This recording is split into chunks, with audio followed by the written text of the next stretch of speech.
हरे कृष्णा, राधे राधे। आज शनिवार के दिन आप सभी सुनिए शनिवार की व्रत कथा।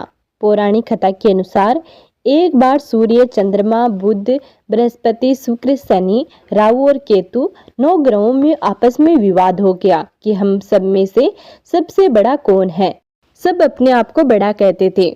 जब आपस में कोई निश्चय न हो सका तो सब आपस में झगड़ते हुए इंद्र के पास गए और कहने लगे, आप सब देवताओं के राजा हो, इसलिए आप हमारा न्याय करके बताइए कि हम 9 ग्रहों में सबसे बड़ा कौन है। राजा इंद्र इनका यह प्रश्न सुनकर घबरा गए और कहने लगे कि मुझ में यह सामर्थ्य नहीं है जो मैं किसी को बड़ा या छोटा बताऊं। मैं अपने मुख से कुछ नहीं कह सकता। हाँ, एक उपाय है। इस समय पृथ्वी पर राजा विक्रमादित्य सबसे अच्छा और सटीक न्याय करने वाला है, इसलिए तुम सब उन्हीं के पास जाओ, वह सही निर्णय कर देंगे। इंद्र की यह वचन सुनकर सब ग्रह देवता भूलोक में राजा इंद्र की सभा में आकर उपस्थित हुए और अपना प्रश्न राजा के सामने रखा। राजा विक्रमादित्य उनकी बात सुनकर बड़ी चिंता में पड़ गए कि वह अपने मुख से किसको बड़ा और किसको छोटा बताए। जिसको छोटा बताएंगे वह क्रोधित हो जाएगा। उनका झगड़ा निपटाने के लिए राजा ने एक उपाय सोचा।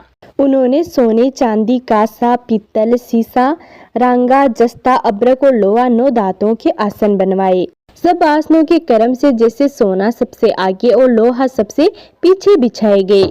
इसके पश्चात राजा ने सब देवताओं से कहा कि आप सब अपने अपने आसनों पर बैठिए। जिसका आसन सबसे आगे वह सबसे बड़ा और जिसका आसन सबसे पीछे वह सबसे छोटा जानिए।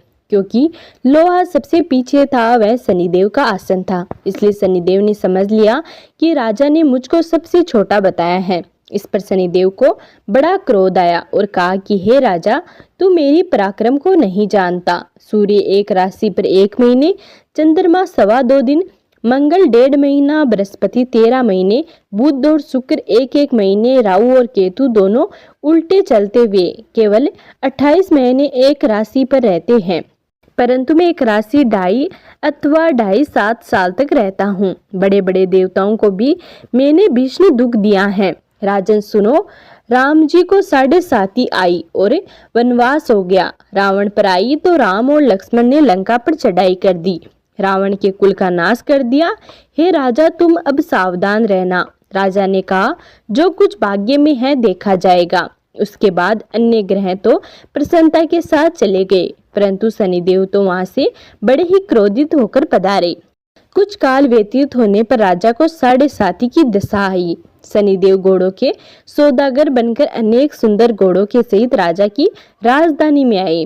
जब राजा ने सौदागर के आने की खबर सुनी तो अपने अश्वपाल को अच्छे अच्छे घोड़े खरीदने की आज्ञा दी।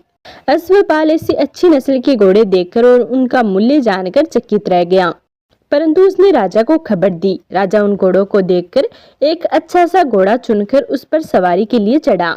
राजा के घोड़े की पीठ पर चढ़ते ही थोड़ा जोर से भागा। घोड़ा बहुत दूर एक बड़े जंगल में जाकर और राजा को छोड़कर अदृश्य हो गया। इसके बाद राजा अकेला जंगल में भटकता फिरता रहा।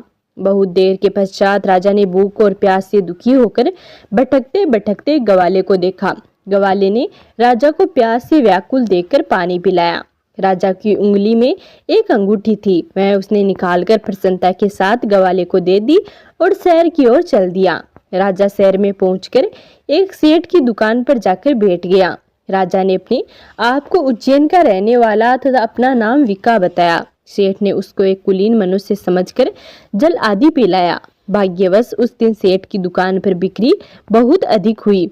तब सेठ उसको भाग्यवान पुरुष मानकर भोजन कराने के लिए अपने घर ले गया। भोजन करते समय राजा ने एक आश्चर्य की बात देखी कि एक खूंटी पर एक हार लटक रहा था और वह खूंटी उसको निगल रही है। भोजन के पश्चात कमरे में आने पर जब सेठ को कमरे में हार न मिला तो सब ने ही निश्चय किया कि सिवाय विका के और कोई इस कमरे में नहीं आया, अतः अवश्य ही उसी ने हार चोरी किया है। परंतु विका ने हार लेने से मना कर दिया। इस पर 5-7 आदमी इकट्ठे होकर उसको फौजदार के पास ले गए। फौजदार ने उसको राजा के सामने उपस्थित कर दिया और कहा कि यह आदमी तो भला प्रतीत होता है, चोर नहीं मालूम होता, परंतु सेठ का कहना है कि इसके सिवाय और कोई दूसरा उस कमरे में नहीं गया, अवश्य ही इसी ने चोरी की है। तब राजा ने आज्ञा दी कि इसको हाथ पैर काटकर चौरगिया किया जाए। राजा की आज्ञा का तुरंत पालन किया गया और विक्का के हाथ पैर काट दिए गए। अब राजा विक्रमादित्य अपाहिज होकर दर दर की ठोकरें खाने लगा। कुछ काल व्यतीत होने पर एक तेली उसको अपने घर ले गया और कोल्हू पर बिठा दिया। विक्का उस पर बैठा हुआ अपनी आवाज से बेल हाँकता रहता। कुछ वर्षों में शनि की दशा समाप्त हो गई और एक रात को वर्षा ऋतु में एक दिन विक्का मल्हार राग गाने लगा। उसका गाना सुनकर उस शहर के राजा की कन्या उस राग पर मोहित हो गई और दासी को खबर लाने के लिए भेजा कि शहर में कौन गा रहा है। दासी ने देखा कि तेली के घर में चौरगिया मल्हार गा रहा है। दासी ने महल में आकर राजकुमारी को सब वृतांत सुनाया। उसी क्षण राजकुमारी ने अपने मन में यह प्रण कर लिया कि चाहे कुछ भी हो जाए, मुझे चौरगिया के साथ विवाह करना है। प्रातः काल होते ही जब दासी ने राजकुमारी को जगाया तो राजकुमारी अनशन व्रत लेकर पड़ी रही। तब दासी ने रानी के पास जाकर राजकुमारी के न उठने का वृतांत कहा। रानी ने तुरंत ही वहां आकर राजकुमारी को जगाया और उसके दुख का कारण पूछा। तब राजकुमारी ने कहा कि माताजी, मैंने यह प्रण कर लिया है कि तेली के घर में जो चौरगिया है उसी के साथ विवाह करूंगी। माता ने कहा, पगली, यह क्या बात कह रही है? तुझको किसी देश के बड़े राजा के साथ परणाया जाएगा। कन्या कहने लगी कि माताजी, मैं अपने प्रण कभी नहीं तोड़ूंगी। माता ने चिंतित होकर यह बात राजा को बताई। जब महाराज ने भी आकर यही समझाया कि मैं अभी देश देशांतर में अपने दूत भेजकर सुयोग्य रूपवान बड़े से बड़े गुणी राजकुमार के साथ तुम्हारा विवाह करूंगा, ऐसी बात तुमको कभी नहीं विचारनी चाहिए। कन्या ने कहा, पिताजी, मैं अपने प्राण त्याग दूंगी परंतु दूसरे से विवाह नहीं करूंगी। इतना सुनकर राजा ने क्रोध में भरकर कहा, यदि तेरे भाग्य में ऐसा ही लिखा है तो जैसी तेरी इच्छा हो वैसा ही करो। राजा ने तेली को बुलाकर कहा कि तेरे घर में जो चौरगिया है उसी के साथ मैं अपनी कन्या का विवाह करना चाहता हूँ। तेली ने कहा कि यह कैसे हो सकता है? कहाँ आप हमारे राजा और कहाँ मैं नीच तेली। राजा ने कहा, भाग्य के लिखे को कोई नहीं टाल सकता। अपने घर जाकर विवाह चौरगिया विक्रमादित्य के साथ करा दिया गया।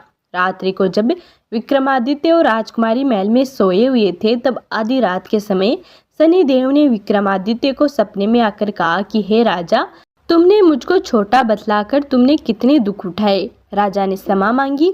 शनिदेव ने प्रसन्न होकर विक्रमादित्य को हाथ फेर दिए। तब राजा ने कहा, महाराज, मेरी एक प्रार्थना स्वीकार करें। जैसा दुख आपने मुझे दिया ऐसा और किसी को न देना। शनिदेव ने कहा, तुम्हारी यह प्रार्थना अवश्य ही स्वीकार होगी। जो मनुष्य मेरी कथा सुनेगा या कहेगा उसको मेरी दशा में कभी किसी प्रकार का दुख नहीं होगा और जो नित्य यही मेरा ध्यान करेगा या चींटियों को आटा डालेगा उसके सभी मनोरथ पूर्ण होंगे।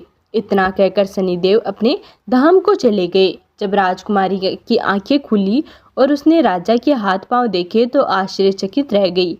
राजा ने अपनी पत्नी से अपना समस्त हाल कहा कि मैं उज्जैन का राजा विक्रमादित्य हूँ। यह बात सुनकर राजकुमारी अत्यंत प्रसन्न हुई। प्रातःकाल राजकुमारी से उसकी सखियों ने पूछा तो उसने अपने पति का समस्त वृतांत कह सुनाया। तब सबने प्रसन्नता प्रकट की और कहा कि ईश्वर ने आपकी मनोकामना पूर्ण कर दी। तो प्रेम से बोलिए भगवान शनिदेव की जय, भगवान विष्णु की जय। तो ये थी शनिदेव की कहानी। अगर आपको वीडियो पसंद आया हो तो प्लीज़ हमारे चैनल को सब्सक्राइब कर वीडियो को लाइक करें और कमेंट में शनिदेव की जय जरूर लिखें।